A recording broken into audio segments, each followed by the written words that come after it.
Hey, I'm Kev, welcome back to Burnout Paradise and episode 15 of our playthrough as we try and achieve the Burnout license in Paradise City. And hopefully this will be the only post-commentate episode of this playthrough on the Xbox One, and it's post-commentate because episodes 15, 16, 17, record them all together. That's what I normally do for this playthrough, record them in a bunch over an hour or two. And unfortunately, after I recorded them, I found that the footage was corrupted. Not on the audio side, the audio was, fine. Just on the video side, it's just all corrupted. I haven't been able to fix it. So I do apologise for that. Now those episodes are just going to be the lost episodes of this playthrough. I'll show snippets of them throughout this episode to show you, because I did achieve a few things, and also to show you why I'm not showing you the whole episodes as well. And it's the only time it's actually happened since I got the Elgato 60S. It's just, for some reason, when I recorded then, it just corrupted. I have no explanation why, but before and since then, since I recorded those episodes, it's just been perfectly fine. So, touch wood, hopefully in the future, I would have none of these issues with the future episodes of this playthrough. But with episode 15, what are we going to talk about? What are we going to do in this episode? Well, we're going to talk about the Burnout Paradise playthrough, because we're coming out to kind of a turning point in the playthrough. I want to talk about how I'm going to kind of change things up for the playthrough in the future, how it's been going, and talk about, Burnout Paradise, the game as well, kind of have a mini review of it in this episode. But also talk in general about my channel as well, as we're around 4 months into the year now, or just over 4 months into the year, so perhaps good time for like a third of the year review. Not quite quarterly, but third of the year review of how things have been going on this channel as well, since I've been back properly in late January and kind of early February. So before I get into all of that, I have actually been away for the past month. You've barely seen any single thing on this channel in March. I've got to apologise for that, because I've just been ill for the most part, and then in the past week I've just been trying to do lots of editing for lots of footage I've got to catch up on, and mainly on my other channel, ElusiveKev TV, where I put up my league racing highlights. I've got so much videos to catch up on that channel, so yeah, that's what I've been kind of doing in the past week, trying to catch up on those so I can get them ready to be commentated and hopefully put those episodes out on my other channel. But for this channel, for this playthrough, let's talk about Burnout Paradise. And what you're actually seeing in the background is footage of me just going around doing the side stuff in the game, destroying the billboards, doing the super jumps, smashing stuff, and discovering all the places and the events and the car parks. And I'm not doing any of the main episode stuff, and I'm doing it in the cars that I drove in episode 15, 16, 17, the lost episodes. And those cars were the Hunter Reliable Special, which you're seeing in the background now, the Hunter Spur, and the Rossini LM Classic. And those three cars were, pretty good cars to drive. The Hunter Spur probably my least favourite out of them, because it's basically just a fridge on wheels, and that's what I found as well. Not great at anything. But it's still, decent overall, the car, especially if you want to be aggressive and, do like the road rage events. And that's what I found with the car you're seeing on the screen as well, the Hunter Reliable Special. I was not the biggest fan of the Hunter Reliable Custom, which you may see me driving. I think it's episode 14. Now, it's been so long, I can't actually remember what I was driving in the last episode. But, yeah, I wasn't the biggest fan of that car. But the upgraded version of the Hunter Reliable Special, which we won because we did the burning route for the normal Hunter Reliable, I found this car so much more fun. It was actually probably the favourite out of the three that I drove in those three episodes, because I don't know what it is, with just a little more speed, it just made it just, when I was going around corners, I actually drift this car around corners, and it was also just fun taking down cars, and it was just a fun car to drive, and it's so much more better than a Reliable Custom. So yeah, Hunter Reliable Special, definitely my favourite out of the three, and I had so much fun driving that. I believe it was episode 15. So I'm so sad that you can't actually see me kind of live commentate driving that car, because I was so happy driving it around. And then the rest of the LM Classic we just see last in this video, well, it's a speed car. It's actually a pretty good car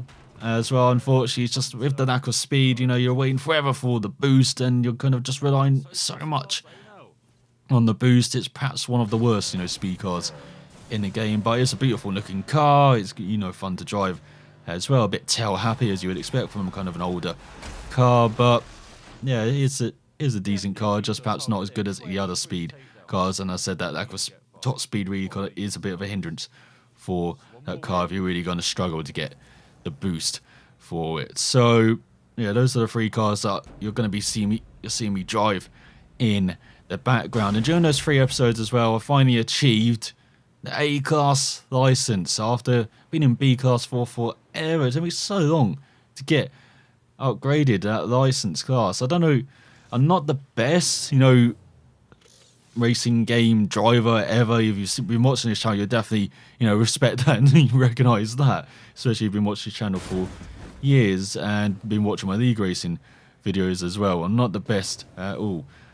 But this game is not too hard at the moment. And it still took me quite a long time to get from B class to A class. So, yeah, pretty disappointed myself at that failing events just because of my navigation skills. Sometimes I do need like a GPS to get out of my house. Sometimes. So, yeah, I'm not the best at navigation. But hopefully with, much more experience with the map now, I'll be much better and not get lost as much and not lose as many events, especially the race events, due to that factor. But, yeah, just took me so much longer to get from A class to B class. And now in A class, we got to win, I think it's like 60 events now. That's half the events available on the map. There's 120 events in total available on the map. So, hopefully it's not as long. Hopefully it's, or at least similar length to get, it took me in B class to get from A class to whatever is the next license class. As I said at the beginning of this playthrough, this is the first time I played this game. I don't know what's going to happen next now from A class, and I don't know how long it's going to take me to get to the Burnout license, but I do know in the last license class we've got to do all 120 events, so we're getting to the part of the playthrough where it's going to get to a bit of a grind, and that leads me into what we're going to change with this playthrough in the future, and that's going to be edited now. And up to this point, all the episodes have just been unedited. It's just been me driving around for like 20 to 30 minutes or 10 minutes for that bike episode. I definitely got to show off the bikes more.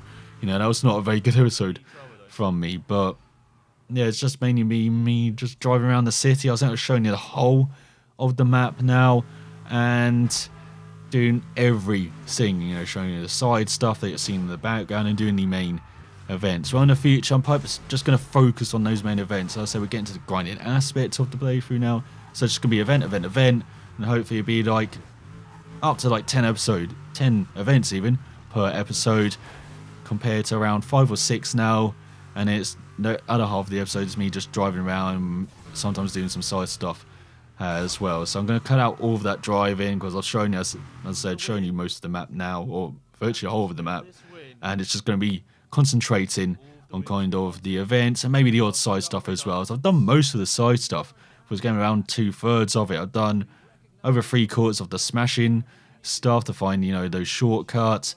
Destroyed just under half the billboards. I think that's the lowest amount I've done on the side stuff out of all of the different types. I found most of the places, like the repair centres, the boost centres, as well the paint shops and the junkyards and the car parks as well. I found around half of those.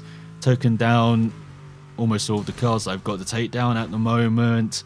And yeah, I've done most of the side stuff. So I will put in the odd side stuff to, break up the just being the event part of it. But yeah, it is mostly just going to be events now, and mostly the successful events. Not the failure events I will show as well, perhaps just at the beginning, why I lost the event, and then the end as well. So yeah, that's what the episode is going to be structured like in the future. So hopefully that's more action for yourself to view and more successful action as well, and just cut down on that grindy part of the playthrough that we got to at the moment. So yeah, I got to win around 60 events in Class A. Then on the next license class, I think it's like 75, maybe 90 for the next, and then 120 is the last license class where we get, and that might be the Burnout license class where you got to win 120 events. But yeah, that's what the episode is going to be laid out for in the future of this playthrough, as you get into, as I said, the grinding part of it. So that is the playthrough for Burnout Paradise. What about the game? Well, the best thing about this game is the open world aspect, I believe. Just being able to take so many different routes in races. See, with the AI, sometimes in races, just everyone is taking a different route. It's fantastic to see. It's perhaps even more than variety than we see from the AI in like Forza Horizon 3. But then the open world is almost a decade old, and it's just not as much variety or things perhaps to like do as there is in like Forza Horizon 3. You can compare Forza Horizon 3 map compared to this, that's a whole continent with Australia.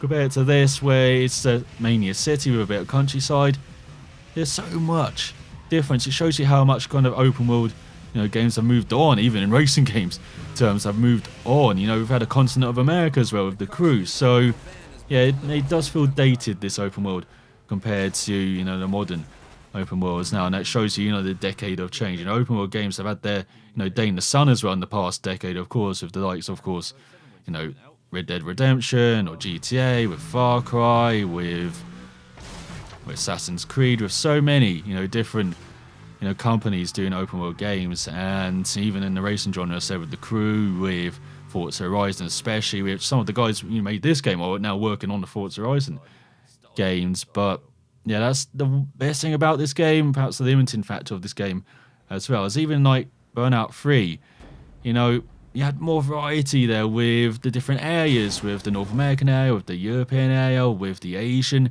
area. They presented very unique challenges there in those different areas. Like with the Asian area, you had the tuk-tuks driving around, and then in the European area, you had like the tram lines, and in the North American area, you had a bit of the country. You had a bit like this, a bit of the country, a bit of the city as well. Especially, I remember those pillars for like the train lines could be so annoying, and of course with the rubber banding as well on 3 was horrific. It's a bit better now in this game, the rubber banding, but yeah, just the variety in locations there presented a nice challenge compared to this game where, as you can see, mostly city, mostly countryside, gets a bit samey very quickly. So yeah, the open world, very good, but on the other hand, it does feel a bit dated now, and the gameplay is pretty good as well, but this game's probably never going to live up to Burnout 3. It's got such a massive hold on my heart, and I love that game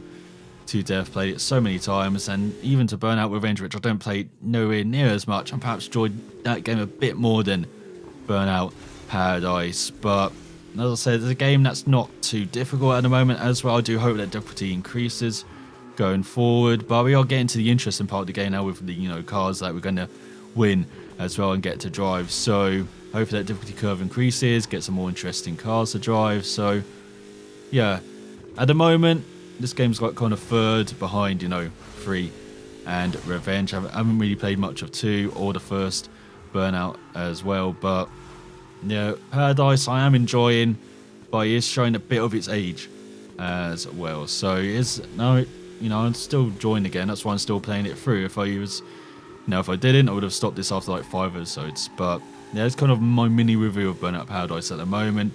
Touch easy, not too much variety at the moment in the vehicles, in the open world, but we will see if it opens up in the future. Plus, particularly on the vehicle side, I really do hope so, and the difficulty curve increases. So that is Burnout Paradise, and you might see more playthroughs of the Burnout games on the future in this channel. As I said, 3 holds a special place in my heart, and I really do want to show off that game as well with a playthrough on this channel, and more playthroughs on this channel. I just have more time to do playthroughs on this channel than say edited content like Power Oversteer, which I do hope to begin showing this month. It's just taking me a long time to actually get all my stuff set up for Power Oversteer this year. So it's going to be a bit different than previous years, but yeah, there's more playthroughs on this channel, maybe leading into games that have been released this year, like maybe Dirt Rally into Dirt 4, maybe Project Cars into Project Cars 2,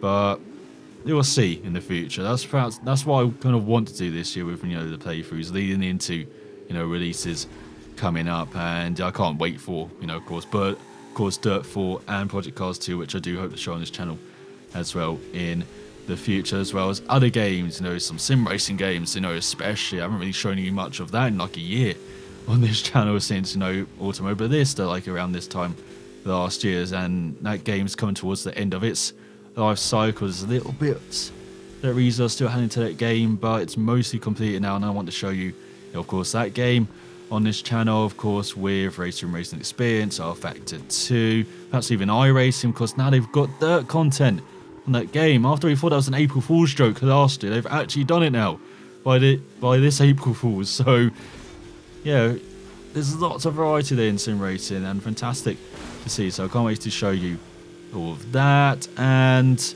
yeah, just racing games in general. There's hundreds of them around. I'm sure you're going to be able to show you a few on this channel in the future, but for the time being, it's going to be like a couple episodes per week of Burnout Paradise, one episode of Power Oversteer, hopefully starting soon.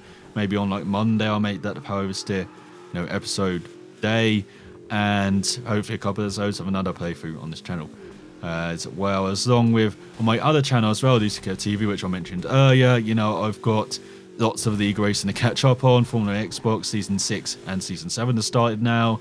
Holiday League 1, Seasons 1 and 2, and Season 3 is about to start on Monday. And then LRL with F1 2016 and MotoGP. League Racing from a few years ago, still got to show you that. And of course, Rocket League, the former Xbox Rocket League as well. Season 1 is over, Season 2 has begun. So I've got loads of League Racing footage to show you on my other channel, ElusiveKev TV or the EK TV, linked in the description below if you want to check that out as well. But in general, this year's not gone as planned. Of course, I've been ill again, but hopefully in the future I've laid out what I'm going to show you. Hopefully some good, playthroughs and Power Oversteer as well on this channel, and then lots of League Racing on my other channel. But I hope you enjoyed this episode, a bit rambly, post-commentated, but we're back to live commentated stuff this week. I'm going to record the episodes after I'm done with this video. So sign out for watching, and I will see you next time.